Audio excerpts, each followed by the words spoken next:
Hola amigos, ¿qué tal? Un saludo a todos. Bueno, aquí estoy de nuevo con vosotros y un nuevo vídeo, y en esta ocasión vamos a hacer una review de esta placa de desarrollo embebido del fabricante CADAS.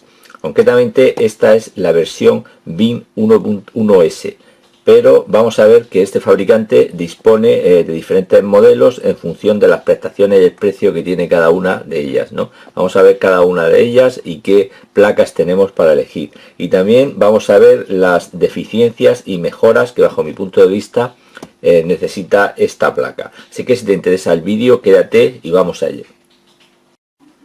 Bien, vamos a ver la caja, abrir la caja, a ver lo que lleva. Bien, esto es la antena para la conexión en el módulo Wi-Fi y Bluetooth, que incorpora lo que es la placa, una antena normal y corriente. Aquí tenemos un pequeño manual de starting, ¿no?, para ver los elementos que tiene la placa y cómo conectar, etcétera, y empezar a trabajar con ella. Esta pequeña tarjeta donde nos indica la URL del fabricante, donde tiene la documentación, la veremos ahora. Y ya por fin aquí tenemos lo que es la placa en sí, ¿no? Bien, vemos que en tamaño, bueno, es un poco más pequeña que lo que es la Raspberry Pi 4, ¿no? Si lo ponemos así, vemos que es un poco más pequeña en longitud, ¿no?, que la Raspberry Pi 4. Bien, ¿qué elementos trae esta placa? Como el corazón de la placa es el SOC, como que todas las placas de desarrollo embebido. Concretamente este se trata de un SOC de Amlogi con que el S905Y4, que incorpora una CPU ARM Cortex a 35 a 4 núcleos y a 2 GHz de velocidad. También tiene la GPU ARM Mali G31 a 850 MHz. La Raspberry Pi 4, como sabéis, utiliza la GPU Videcore a 500 MHz de la empresa que fabrica, que es Broadcom, ¿no? Bien, bueno, también decir que este SOC tiene lo que es un nivel de integración de 12 nanómetros en comparación con lo que es la Raspberry Pi, que utiliza, como sabéis, una tecnología de 28 nanómetros. Cuanto más pequeña es la integración, ¿no?, el nivel de integración, pues el consumo de energía va a ser menor y va a disipar menos calor. O sea, es un dato a tener en cuenta. En principio este SOC es más moderno que el SOC de la Raspberry Pi 4.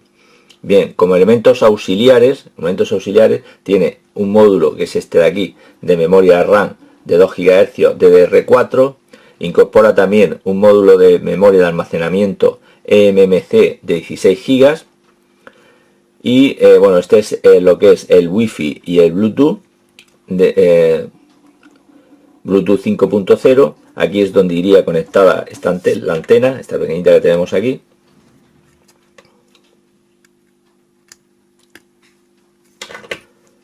Y más elementos que tiene. Bien, como periféricos tiene, vamos a empezar por aquí, este es un puerto USB 2.0 con una intensidad máxima de 500 miliamperios. Aquí tenemos otro también 2.0 a 750 miliamperios. La placa no lleva, este modelo concreto no lleva USB 3.0 ni 3.1, con lo cual estaría en desventaja con lo que es la Raspberry Pi, que sí que tiene estos dos puertos USB 3.0, ¿no? La conexión de red que tiene es de 10-100, no a gigabit, también es es inferior a lo que es la Raspberry Pi 4. Tiene un conector de salida HDMI, a diferencia de la Raspberry Pi, que tiene dos. Lo que es el módulo el conector de alimentación es USB-C de 5 voltios y 2 amperios. O sea, en teoría esta placa consume menos que lo que es la Raspberry Pi 4, ¿no? Luego, bueno, este integrado que vemos aquí es un transformador de señales 100 base TX para lo que es el conector o la interfaz de Ethernet que tenemos aquí, ¿no? Luego tenemos 40 pines también GPIO. También incorpora, que esto es muy bueno, ya veremos que es una pasada, este módulo SPI tipo flash, donde incorpora el firmware de lo que es la placa, o sea, el software que primeramente hace iniciar todo lo que es la placa y buscar el sistema operativo para empezar a cargarlo. Este firmware que incorpora se actualiza automáticamente a través de la red y tiene un sistema de mantenimiento y para cargar, digamos, el sistema operativo online llamado UWOW o algo así, no sé exactamente la traducción que tiene, ahora lo veremos. Y realmente es como un Confi, un Raspberry Pi Confi o Imager para cargar el sistema operativo en la Raspberry Pi junto, ¿no? O sea, es muy bueno, lo vais a ver ahora y vais a ver qué maravilla de sistema, digamos, de mantenimiento y de instalación online de sistemas operativos para esta placa. Veremos que también se puede, digamos, instalar Android, ¿no? Y Ubuntu 22.04. Luego tiene por esta parte de aquí, bueno, esto que vemos aquí es un pequeño conector para un ventilador tipo PWM para poder variar la velocidad. Ese ventilador iría aquí con un sistema de refrigeración. En principio la placa no lo trae. También haremos pruebas de lo que es la temperatura que alcanza en funcionamiento normal para ver si es necesario o no. Como digo, lo que es la placa esta incorpora otros SOC mucho más potentes que este que veremos ahora. Y puede ser que para este módulo no necesite un ventilador, ¿no? Lo mismo que pasa, por ejemplo, con la Raspberry Pi 3, que prácticamente poníamos un pequeño disipador, lo que es en el SOC, y era suficiente, ¿no? Bien, luego aquí tenemos tres botones. Este es de reset, este es para una función específica que veremos que nos va a permitir acceder, ¿no?, al sistema este gestor de mantenimiento UWOW, ¿no?, una vez que la placa está iniciada, ¿no? La placa inicialmente, si no detecta ningún sistema operativo, automáticamente starta ese software, ¿no?, para que nosotros instalemos de forma online el sistema operativo que hayamos elegido, ¿no? Luego también tenemos este pulsador que es de power, ¿no? La Raspberry Pi, como sabéis, no tiene pulsador de encendido y apagado. Esto que tenemos aquí es un conector para conectarle un RTC, un reloj en tiempo real. Eso tampoco lo lleva la Raspberry Pi 4. Luego aquí tenemos dos canales de infrarrojos, esto que vemos aquí, típico de este tipo de placas. La Raspberry Pi esto tampoco lo lleva. Y luego, ¿qué más?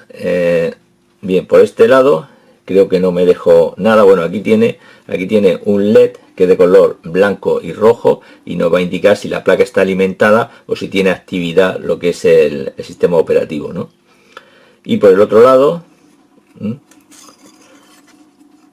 pues como veis tiene pocos elementos. Este es un conector para alimentarlo a 5 voltios externamente, aparte de la conexión que tiene de USB tipo C, ¿no?, de la alimentación.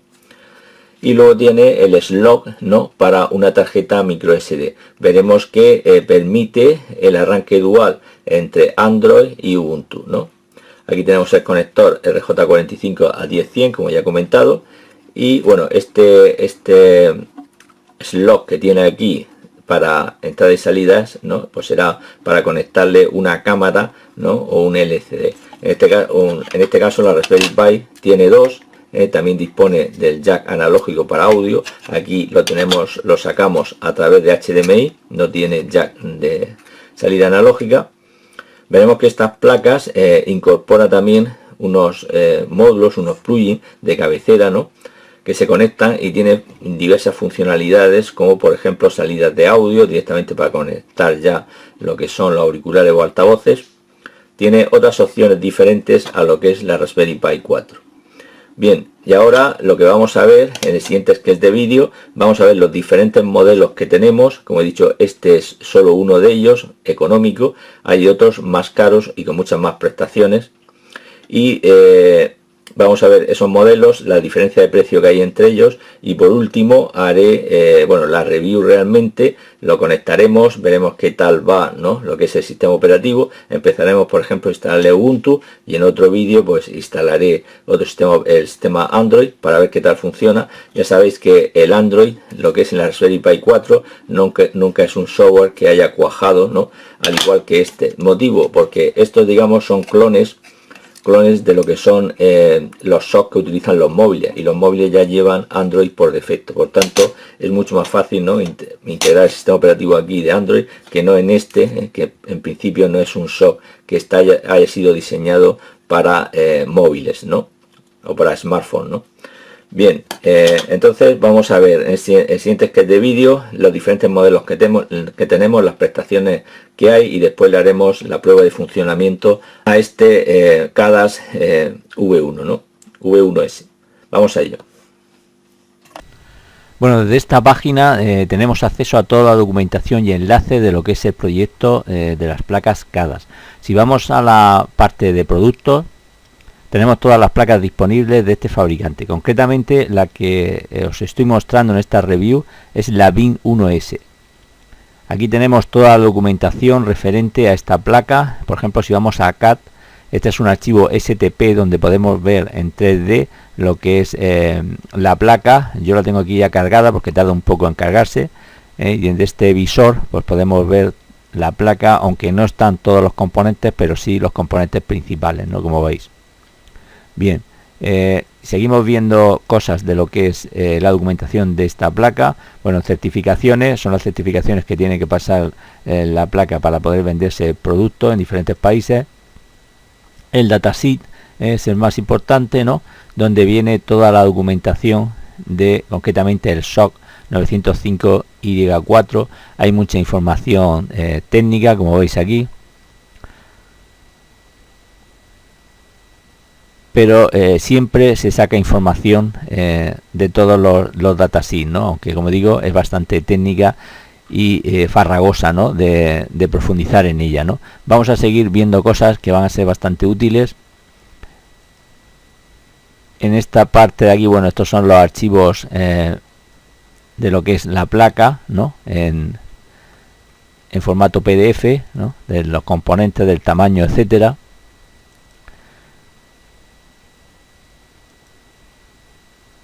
El firmware, que como digo, tiene para cargar sistemas operativos Android y Ubuntu, ¿no? Y lo que es el programita de mantenimiento que he dicho que es UAU o algo así, no sé cómo se pronuncia, pero es un firmware desarrollado por CADAS y lo veremos ahora funcionar y vais a ver qué pasada, ¿no?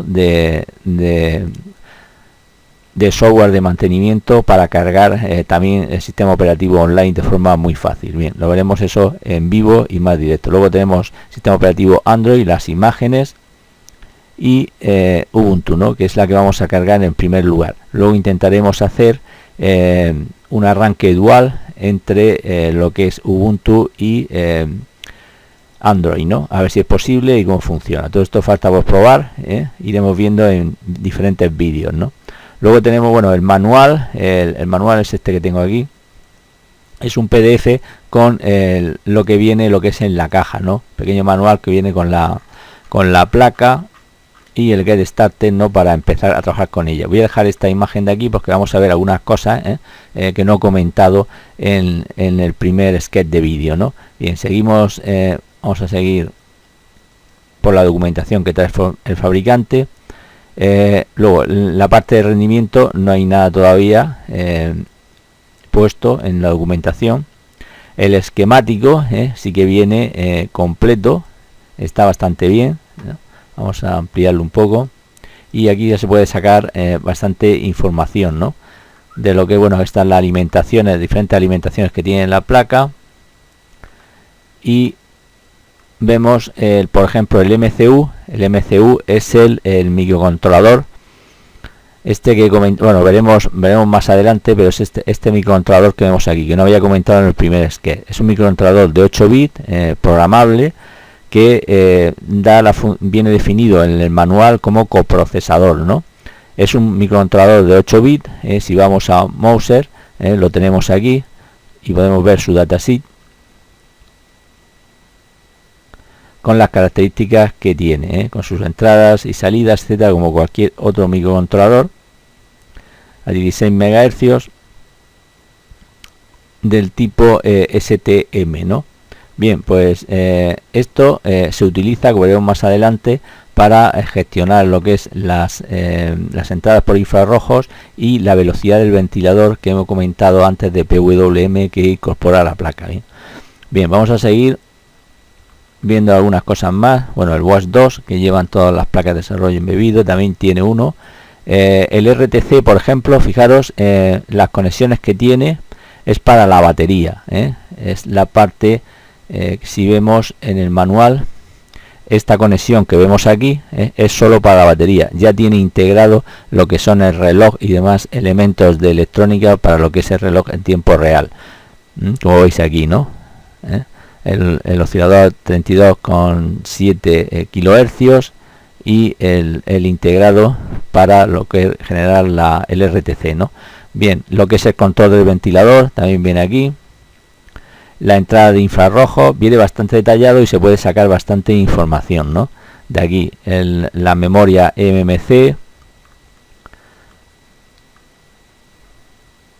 la memoria SPI flash que se utiliza, como he comentado, según veis, esa memoria es esta de aquí, SPI flash, se utiliza para cargar el firmware de lo que es el fabricante, para cuando se da alimentación a la placa, entrar en el programa de mantenimiento y poder cargar el sistema operativo o hacer otras funciones de mantenimiento, pues viene aquí. La verdad es que está muy bien ese firmware, como veremos más adelante. Bien, si seguimos viendo cosas, bueno, aquí tenemos la conexión LAN, todo lo que hemos estado viendo, de 10-100, la conexión de la tarjeta micro SD, el slot de la tarjeta micro SD, y luego vemos también, bueno, por ejemplo, en los puertos USB, el USB-C no es solo de alimentación, sino también tiene funciones OTG. Por tanto, se puede utilizar también para transferir archivos y conectar periféricos. Vemos que tiene fusibles los 3 puertos USB que tiene, aquí lo vemos, de 2,6 miliamperios y este de 750 miliamperios, estos dos de aquí. Y en el caso que utilicemos como transferencia de archivos y de datos, podemos alimentar la placa, como hemos visto, del conector que tiene por la parte de atrás, como veis aquí. Bien, luego vamos a seguir viendo cosas.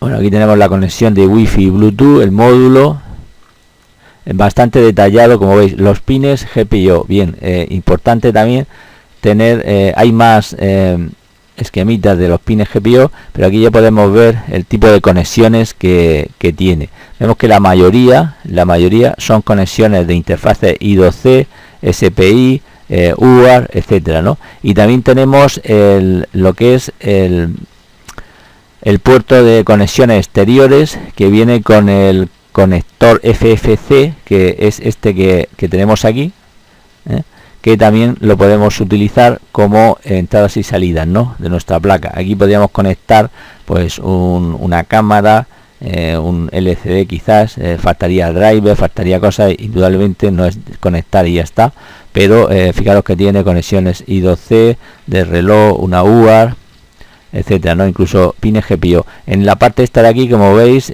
pines GPIO de entrada y salida, no hay muchos, pero bueno, realmente hoy casi todos los dispositivos tienen interfaces I2C, SPI y UART, ¿no?, para conectarse con ellos mucho mejor que conectarlos directamente a entradas y salidas digitales, ¿no? Bien, aquí, bueno, aquí tenemos un esquemilla de las diferentes alimentaciones de 5 voltios 2 amperios. En otro vídeo, si este no da tiempo, porque estoy viendo que se va a quedar bastante largo, veremos el consumo que tiene la placa en vacío, y por ejemplo reproduciendo un vídeo de YouTube en HD, ¿no?, a ver qué tal consumo tiene en comparación, por ejemplo, de Raspberry Pi, ¿no?, que se aconseja ya un alimentador de 3 amperios para la versión de 4, ¿no?, Raspberry Pi 4, ¿no? Bien, y aquí tenemos un diagrama de bloques también, y como veis, aquí tenemos el MCU, el STM 8S003, y está conectado, está gestionando lo que es las funciones del ventilador y los puertos de infrarrojos, ¿no?, como veis aquí. Bueno, pues esto es lo que es el datasheet. Vamos a seguir viendo, o sea, el esquemático. Vamos a seguir viendo cosas que trae. Luego aquí viene una comparación. Como he dicho, este es un modelo un poco mejor que el BIM 1 Pro, ¿no? Fijaros que lo que es el SOC, la tecnología de integración, este es de 12 nanómetros y este de 28 nanómetros. O sea, es un SOC más moderno, ¿no?, y en teoría se tiene que calentar menos y consumir menos, ¿no?, que la versión anterior, ¿no?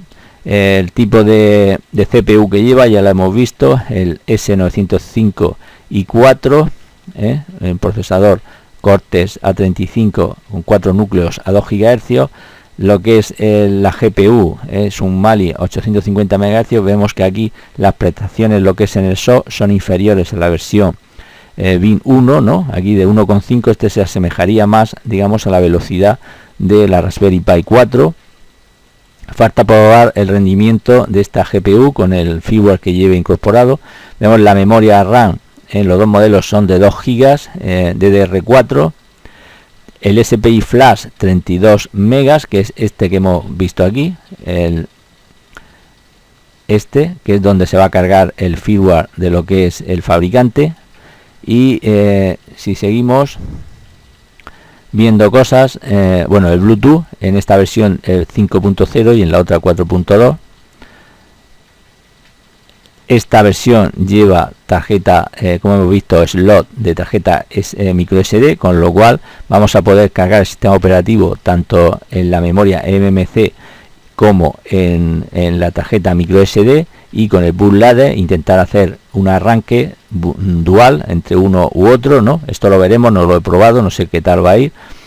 Luego tenemos el HDMI, los dos lleva el HDMI 2.1, en teoría para vídeos de 4K a 60 frames por segundo, y el encoder pues H264 VP8,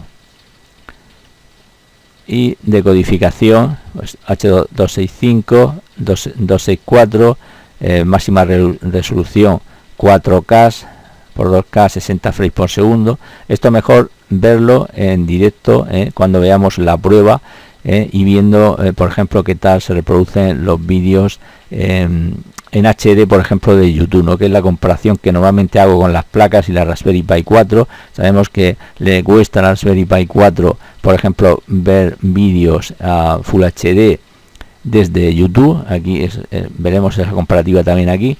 Luego la alimentación, vemos que tiene alimentación por USB tipo C, y también por la entrada que tiene por la parte de atrás, esta que hemos visto aquí. Y que vamos a ver luego, bueno, los pines de expansión, los 40 pines estos que hemos visto en el esquema, el LED rojo y blanco para indicarnos si está alimentada la placa y si tiene actividad lo que es el sistema operativo. La placa pesa bastante poco, 27 gramos, esta versión pesa 1,5 gramos menos que la anterior. Y luego tenemos bueno, también en la memoria MMC 16 GB en los dos modelos. LAN, como he dicho, es de 10-100, no tiene velocidad gigabit en estos modelos de aquí. El timer es RTC timer. Hemos visto que las conexiones que tiene es para la batería, que viene integrado lo que es en la placa. O sea, solo tendríamos que conectar una pequeña batería aquí en este punto de 3,5 voltios, y luego USB host, dos USB host, y el tercero que es USB tipo C, que también es OTG, para poder transferir archivos y conectar periféricos. Luego tenemos dos puertos de infrarrojos. Luego tenemos 3 botones con las funciones que hemos visto, que son los 3 botones estos que tenemos aquí de reset, función y power. Y bueno, estos son los agujeros, las dimensiones de la placa, y creo que ya lo hemos visto todo. Bueno, hay una conexión que no sé si es que me la ha saltado. Hay una conexión que se puede hacer en la placa, no sé si está aquí o no lo pone aquí, pero lo he visto por algún lado, que es esta que tenemos aquí, que nos permite XPUR, con estos pads nos permite conectar un botón. Pues por ejemplo, si vamos a meter la placa en una caja y poder ponerla en marcha o apagarla, pues sería una función que tiene estos pads, ¿no? Que vienen así para soldar ahí unos cablecitos, llevando el interruptor o el botón fuera. Vamos a ver más cosas. bueno, creo que ya lo hemos visto todo. Bueno, esto de aquí, eso es como queda. Bueno, estas son las especificaciones, sí. Y aquí, a ver si viene. Aquí está, ¿veis? El XPWR para conectar un botón externo, como veis aquí, ¿no? Esto es también muy útil, porque si queremos meter nuestra placa en una cajita externa, nos viene muy bien, ¿no? Poder gestionar desde ahí el arranque y parada de la placa, sin tener que estar desconectando la alimentación o dejándola conectada, ¿no? Siempre, ¿no? Bueno, y luego este es el software. Ahora que estoy, bueno, los dos sistemas operativos que se pueden cargar con el gestor de arranque Ubuntu, Bootloader, y tenemos Android 11 y Ubuntu 22.04, y el software que es propiedad de Cadas, o sea, lo desarrolla él, y donde viene digamos el gestor de mantenimiento y carga de sistemas operativos online, UAU, ¿no? O como se traduzca, ¿no? Bien, pues esto es lo que nos trae esta placa, ¿no? Bueno, muchos de vosotros pensaréis, bueno, estos son herramientas específicas. Bueno, aquí vienen las herramientas específicas según el sistema operativo, ¿no? Que utilicemos. Hay que instalarlas, ver qué herramientas son esas y cómo funcionan. No las he probado, lógicamente, porque ni he instalado el sistema operativo.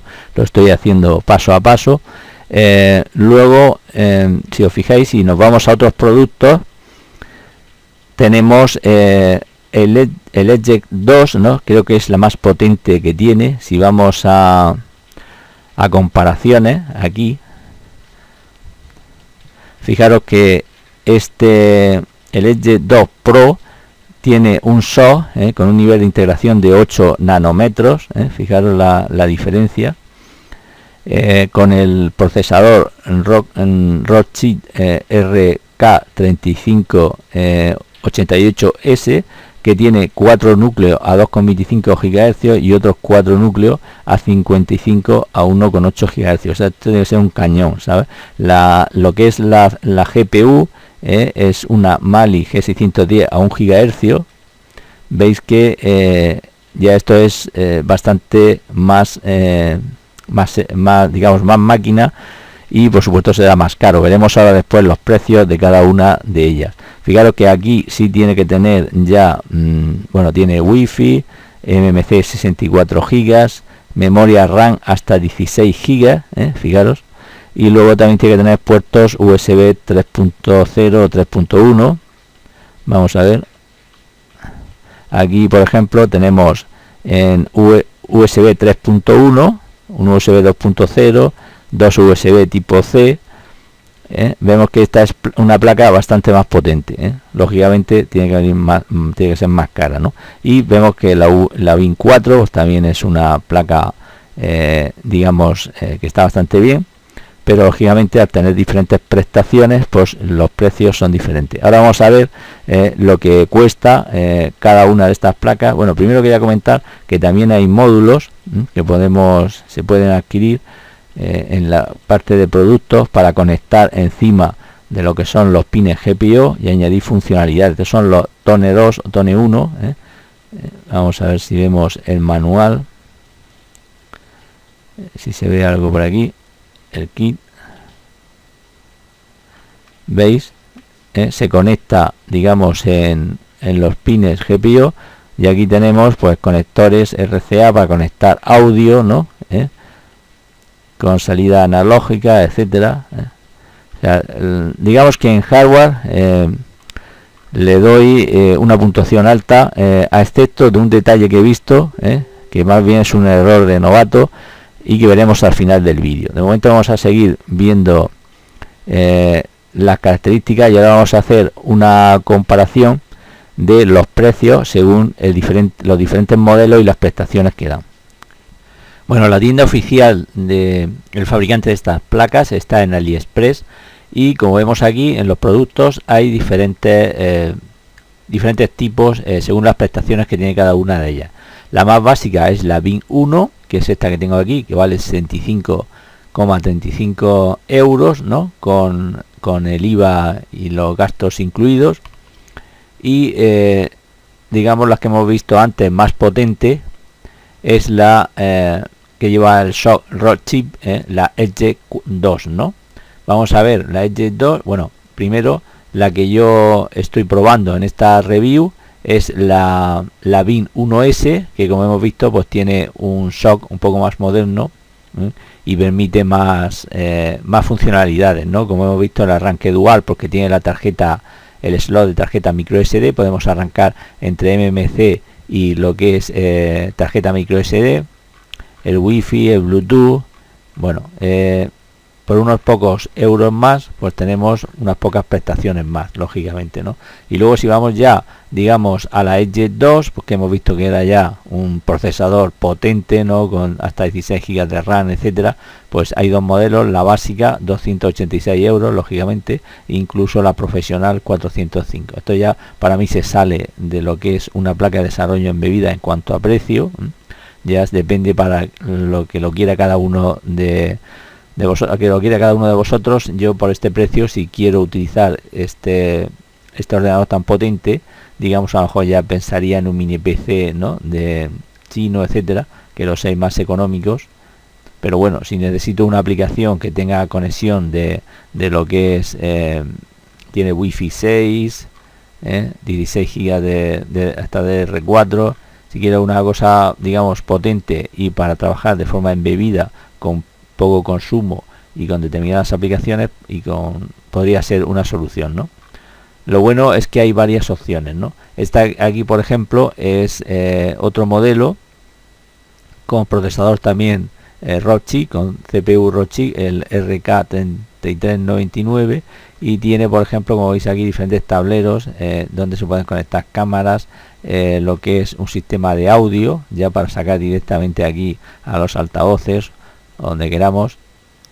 En fin, tiene diferentes posibilidades. Es una placa de luego a tener en cuenta, hay que ver cómo evoluciona, sobre todo su software, y la comunidad, muy importante, ¿no? Bien, ahora vamos a ver en el modelo que yo tengo, que estoy haciendo la review, pues vamos a conectarla, vamos a hacer el primer arranque y vamos a ver cómo se carga este operativo online con el software de mantenimiento WOW, ¿no? Que es una pasada, ¿no? Lo vais a ver ahora. Vamos a ello. Bueno, aquí tengo conectada lo que es la placa con teclado ratón, conexión a Ethernet, conexión HDMI y la alimentación, a falta de alimentar por otro extremo. Y le voy a dar alimentación y vamos a ver el primer arranque, lo que hace y qué aplicación se nos abre en la pantalla del monitor. Voy a darle. Bien, ahí vemos que está arrancando. Voy a alimentar lo que es el monitor y a seleccionar la entrada.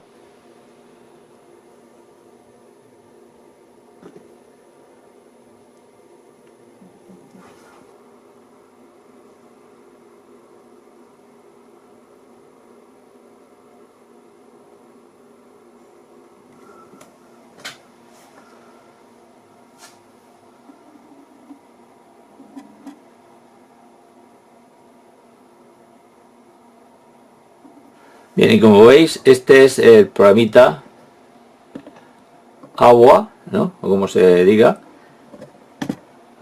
Y vamos a ver si lo puedo enfocar un poco mejor la cámara para que se vea. Como vemos aquí nos sale un wizard que podemos ir accediendo a los diferentes menús. Nos está diciendo que no encuentra ningún sistema operativo, entonces le vamos a dar a continuar.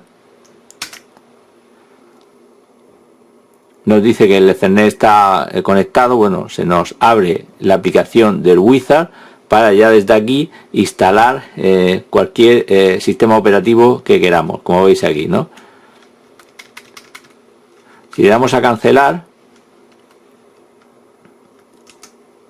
fijaros que aparte del wizard tenemos todas estas opciones de mantenimiento. Nos sale la opción del sistema, actualizar sistema, información de lo que es la placa, ahí la tenéis.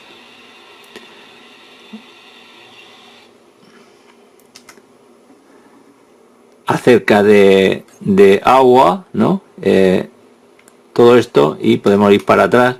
O sea, es como una pequeña BIOS que tenemos aquí. Desde aquí podemos reiniciarlo, apagarla, obtener ayuda, configuración de la red, opciones avanzadas. Fijaros, testear el dispositivo, la memoria MMC, borrar MMC, hacer particiones,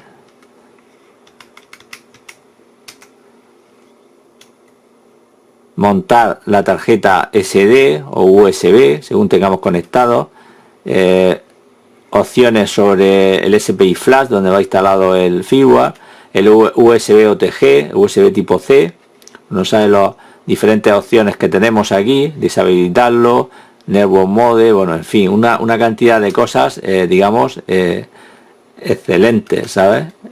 Incluso este menú, partes que están en modo experimental, fijaros la cantidad de cosas que hay, gestión del bootloader, boot, resetear la MMC, actividad SPI, bueno, tenemos como si fuera una pequeña BIOS, ¿no? Instalada en lo que es en esa memoria flash que viene con la tarjeta, se actualiza automáticamente, que hay una actualización, sale, lo digo porque ya me ha pasado, y ahora lo que vamos a hacer, vamos a ir atrás, vamos a seguir con el wizard, que es la función, digamos, más elemental, y desde aquí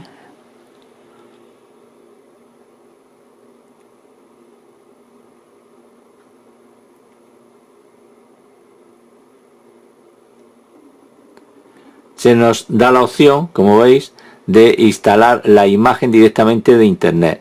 En Ubuntu tenemos la versión 22.04 Genome con escritorio o la versión server. Voy a instalar la versión con escritorio. Le voy a dar a OK y le voy a dar a descarga, ¿no? Descargando, ahí se estará descargando. Esto va a tardar un buen rato. Voy a pausar el vídeo, como veis ya 2% descargado, de 832 megas. Cuando termine se instalará y veremos y chequearemos Ubuntu 22.04 en esta placa de desarrollo embebido.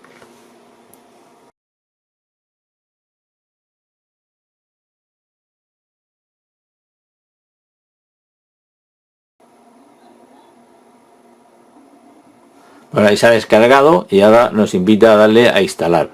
Le damos a instalar y ahí empezaría el proceso de instalación. Bien, ahí el proceso de instalación ha terminado y nos invita a darle a reboot, ¿no? Le damos a enter y ahí se está reiniciando la placa y ahora debe de arrancar ya el sistema operativo Ubuntu 22.04. Vamos a ver.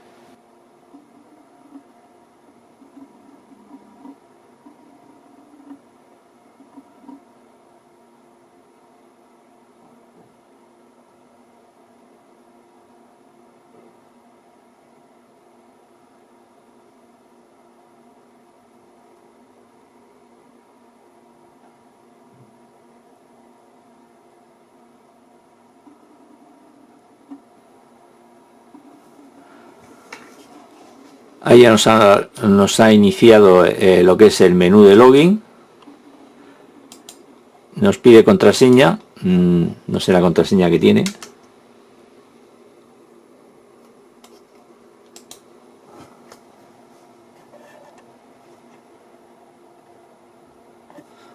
Vamos a poner CADAS.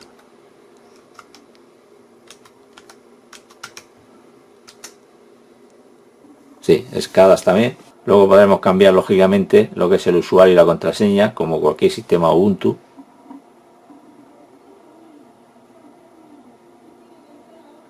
Y ahí tenemos ya Ubuntu 22.04 funcionando. Bueno, le he instalado un pequeño medidor de corriente, como veis aquí, para ver el consumo que tiene la placa. Vamos a ver si lo puedo enfocar para que se vea. Ahora mismo está en vacío. Y vemos que tiene pues 1,4 vatios, 0,26 amperios, 5 voltios, 5,2, o sea, muy poquito consumo, ¿no? Bien, vamos a ver las aplicaciones. He instalado algunas, vamos a ver si también puedo ajustar la pantalla para que se vea toda. Bien, ahí creo que más o menos se ve. Bien, las aplicaciones que trae, tenía el paquete LibreOffice completo. El Firefox no lo tenía instalado, solo una parte, lo he tenido que instalar. Luego tiene gestor de correo, que no lo he probado, el Thunderbird, que viene por defecto en Ubuntu, el LibreOffice. Bueno, el P-Sensor lo he instalado yo, que es para medir la temperatura. Entonces, antes de seguir con las aplicaciones, lo que voy a hacer, voy a dejar ejecutando las aplicaciones que vamos a ir viendo. Por ejemplo, la temperatura, cómo se comporta, lo voy a dejar aquí. Ahora mismo tiene 52 grados, por tanto tampoco es que esté muy frío, pero a esta temperatura puede funcionar perfectamente la placa, ¿no? También vamos a, en aplicaciones, vemos que tiene también Gparter instalado. Esto venía instalado, vamos a ejecutarlo para ver. Nos pide la clave de administrador.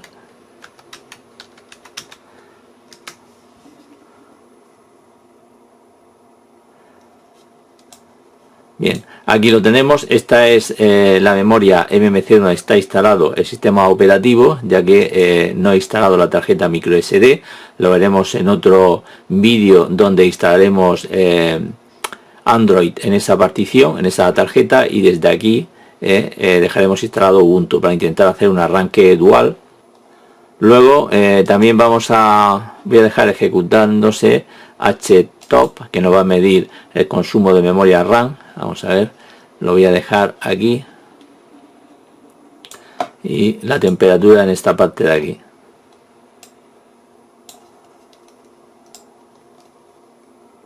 Así.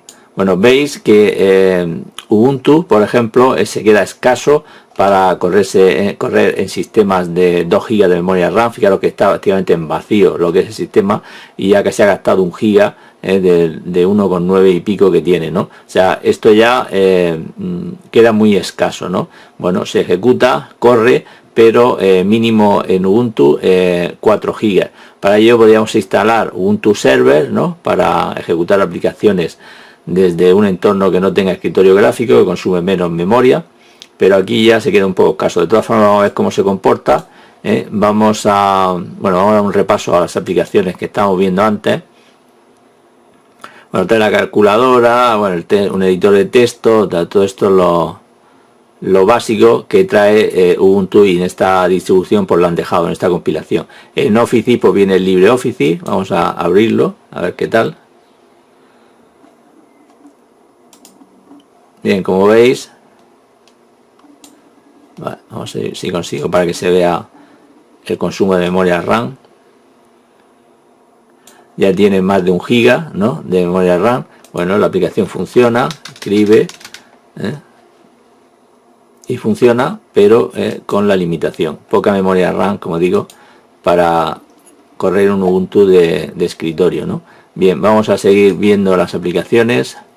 El internet, como he dicho, he instalado el Firefox, ahora lo miraremos. Y luego en programación pues tiene el Gani y algunas cosas, estas no las he probado. En sonido y vídeo trae aplicaciones, el Pulse Audio, pero está enfocado para las placas de expansión que se conecta, como hemos visto, en los pines GPIO, ¿no? Bien, luego en utilidades pues tiene pues las utilidades típicas de Linux. Bien, vamos a ejecutar lo que es el Firefox. Fijaros cómo aumenta la memoria swap,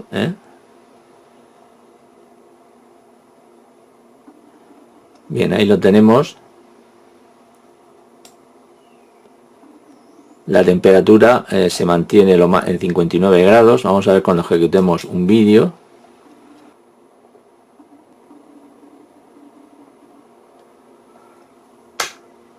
Por ejemplo, el del conejito, que hemos probado en otros vídeos.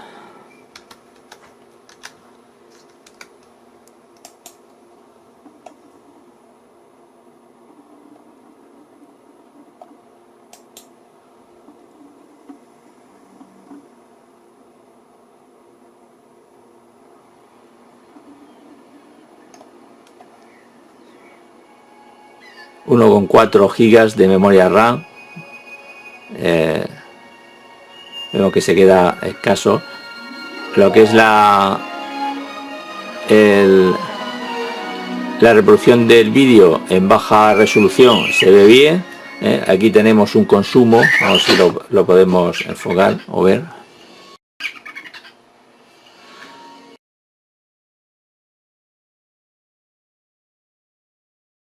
No sé si se verá, vamos a ver si puedo levantar la placa lo suficiente. Bueno, no sé si se verá bien en el vídeo.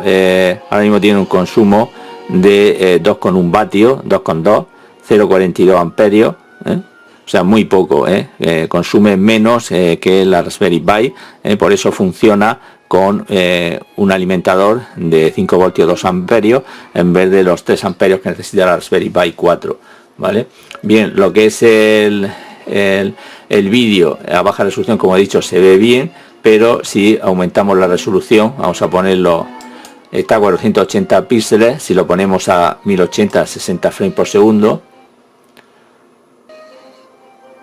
vemos que la imagen se congela, se ve entrecortado, no es útil a esta resolución ver el vídeo. Hay que tener en cuenta que más que la GPU y la CPU también influye la memoria, está ya casi 1,48 prácticamente ocupando toda la memoria y aumentando lo que es la memoria SWA, la que se coge del disco. Por tanto, no es una placa apta para reproducción de vídeos en HD, ¿no?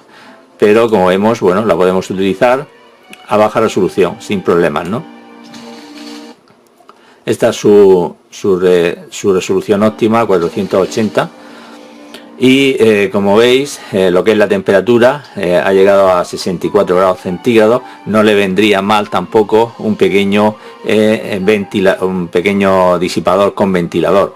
Recordad también que lo que es como he dicho, esta distribución de Ubuntu está compilada con algunas aplicaciones que vienen de lo que es de fábrica, y varias utilidades que he visto por aquí. Vamos a ver. En System Tool tenemos Fan Setting, que con esto, vamos a ver si se abre, con esto controlamos la velocidad de lo que es el ventilador, que está controlado por una señal PWM. Podemos ponerlo en apagado, en baja velocidad, media, etcétera. Si estuviera enchufado a lo que es el ventilador, lógicamente como no está, pues no funciona.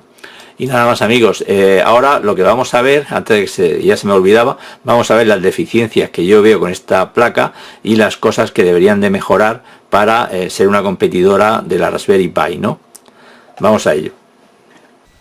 Bien, ¿qué limitaciones le veo a esta placa ahora mismo y qué le falta bajo mi punto de vista para ser una competidora de la Raspberry Pi 4, ¿no? Bien, si vamos a documentación, a documentos, dentro de la página de documentación del proyecto, pues vemos que tenemos la más actualizada, introducción 2022. Si lo abrimos, bien, tenemos una evolución de todos los proyectos. Vemos que en hardware está bastante bien, el equipo que tienen gente, ¿no?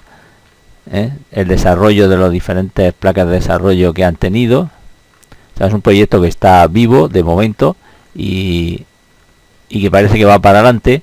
Pero si vamos en la documentación, no hay nada de librerías, nada de, por ejemplo, de cómo interactuar con los pines GPIO para en plan cacharreo, ¿no?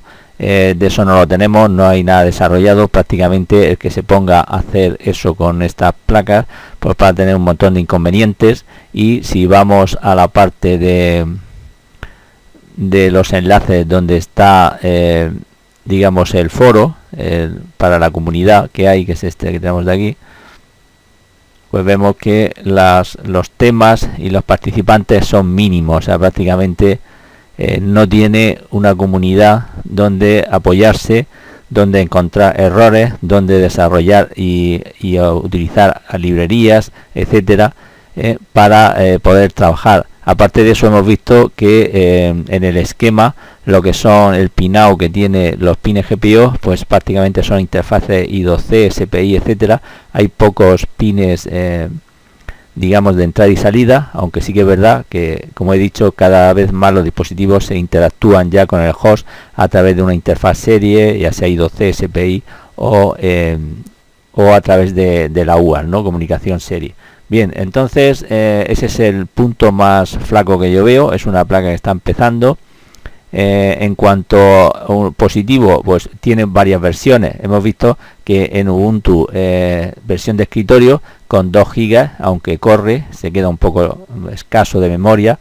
Ya lo hemos dicho otras veces, para correr el sistema operativo Ubuntu con escritorio mínimo son 4 GB, pero no importa. Si para mí lo importante es tener una, digamos, una tarjeta embebida que tenga poco consumo y correr en un entorno de escritorio, me puedo ir a un modelo que tenga más memoria RAM. Ya hemos visto que hay varios donde elegir. Lógicamente el precio se encarecerá o no dependiendo de las funcionalidades y las prestaciones que tenga. Y ya por terminar, bueno, queda una cosa importante, que es probar la distribución de Android. Lo voy a intentar instalar en la tarjeta micro SD y hacer ver si con el gestor de arranque poder seleccionar un arranque u otro de un sistema operativo, lo cual sería una cosa muy buena, y también ver cómo corre Android en esta placa. Ya hemos visto que en la Raspberry Pi las distribuciones que hay de Android van lentas y no van bien. Sin embargo, estas placas están más bien clonadas de proyectos tipo de móviles, smartphone, etcétera, con este tipo de SoC, y probablemente a lo mejor vaya mejor el Android que lo que es en la Raspberry Pi. Lo veremos en un próximo vídeo. Y por último voy a señalar un error de diseño que es el que comenté al principio, que me parece incluso infantil, ¿no? No se han dado cuenta de eso. Lo vamos a ver a continuación. Bien, vamos a ver el error de diseño que considero yo, bajo mi punto de vista, garrafal, diría yo, ¿no? ¿Y cuál es, no? Bien, vamos a ver. Si está muy bien el tener todos los conectores solo en un lado, así si metemos lo que es la placa en una caja nos va a quedar todos los cables bien puestos y poder sujetarlos con una brida o lo que sea. Eso es estupendo, ¿no? Pero vamos a ver qué ocurre, ¿no? Si yo enchufo, por ejemplo, el cable HDMI. Sabéis que la mayoría de cables HDMI pues tiene una forma que no es recta completamente como esta, ¿no? Podemos ver otras, ¿no? Por ejemplo, vamos a ver este de aquí. También tiene otra forma, ¿no? No es completamente recta. Así que es verdad que hay conectores HDMI que son rectos y más pequeños lo que es la envoltura de plástico o de goma que lo recubre, ¿no? Ahora, si yo intento conectar lo que es el cable de alimentación USB tipo C, fijaros lo que ocurre. ¿Veis? Entra, no cabe, entra trabisconado. Si yo intento forzar esto, al final me voy a cargar lo que es el conector USB tipo C y voy a estropear la placa. ¿Qué es lo que hay que hacer? O bien comprarse un conector HDMI, ¿no? Plano completamente, o lo que he hecho yo ha sido limar, como veis, una parte de un cable de un conector, pero bueno, eso no es eso lo hago yo en plan chapuza, ¿no? Para intentar solucionar el problema una vez que tengo la placa, pero un desarrollador no puede contar con que todos los cables van a ser rectos y que el usuario cuando llegue va a coger el cable con el conector con una lima y va a limar el sobrante de plástico que hace falta, ¿no? Así con esto sí que el cable USB tipo C entra, como vais a ver, recto y sin forzar, ¿lo veis? Bueno, este es el error que creo que han cometido. ¿Cómo solucionarlo? Simplemente si hubieran corrido un poco el conector USB tipo C para este lado, probablemente no le hubiera quedado, les tomaría el pad para agujero para poner los separadores, pero hubieran corrido un poco más para abajo, igual que este de aquí, si lo querían dejar simétrico, y ya está. O sea, no hay otra opción, o agrandar un poco más la placa, pero no podemos contar que el usuario va a estar comprarse un cable especial HDMI para la placa o estar limando ahí lo que es el conector. Bueno, ese es el error que bajo mi punto de vista tiene de diseño básico. Todo lo demás hemos visto que funciona bastante bien con las limitaciones de memoria RAM que tiene esta placa. Podemos comprar otros modelos con más memoria RAM y solucionar el problema. Y en el siguiente vídeo lo que vamos a ver es cómo instalar el sistema operativo Android en la tarjeta micro SD. Hemos visto que lo he instalado en la memoria eMMC, y tener dos sistemas operativos y a ver si podemos arrancar de forma dual uno u otro. Dejad vuestros comentarios, qué os parece la placa, y nos vemos en el siguiente. Un saludo y hasta la próxima.